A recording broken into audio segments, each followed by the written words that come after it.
আমি তোমাদের তৈরি করে দেখাবো আইসক্রিম দিয়ে ব্যানানা মিল্কশেক। অসম্ভব টেস্টি হয় এই মিল্কশেকটা খেতে। আমি এখানে দুটো কলা ছাড়িয়ে মিক্সার জারের মধ্যে দিয়ে দিলাম।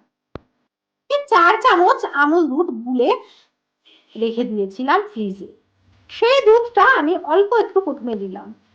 প্রথমে বেশি দিলে মিক্সটা হতে একটু প্রবলেম হয়। দিলাম 2 চামচ আইসক্রিম।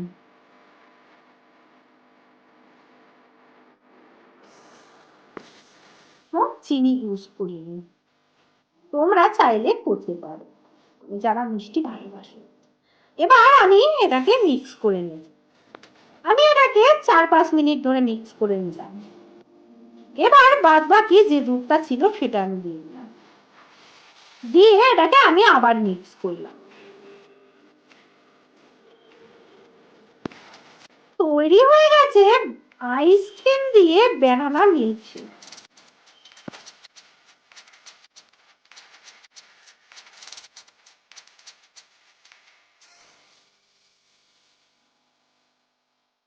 এর উপরে আমি দিয়ে দিচ্ছি আইসক্রিম। আমি এখানে 2 চামচ আইসক্রিম দিলাম। এবার এর উপরে আমি পেস্তা বাদাম আর কাজু বাদামের টুকরো ছড়িয়ে দিলাম।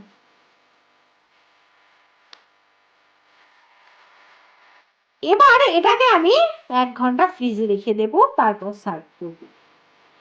আমি এখানে কোনো বরফ ইউজ করিনি, যেহেতু ফ্রিজের ঠান্ডা দুধটা ইউজ করেছি সেই জন্য। আমার রেডি হয়ে গেছে আইসক্রিম দিয়ে ব্যানানা মিল্কশেক।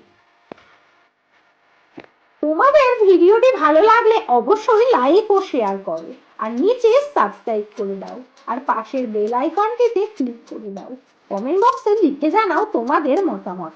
তোমরা আমাকে ফেসবুক পেজে ফলো করতে পারো, যার লিংক নিচে ডেসক্রিপশন বক্সে দেওয়া আছে।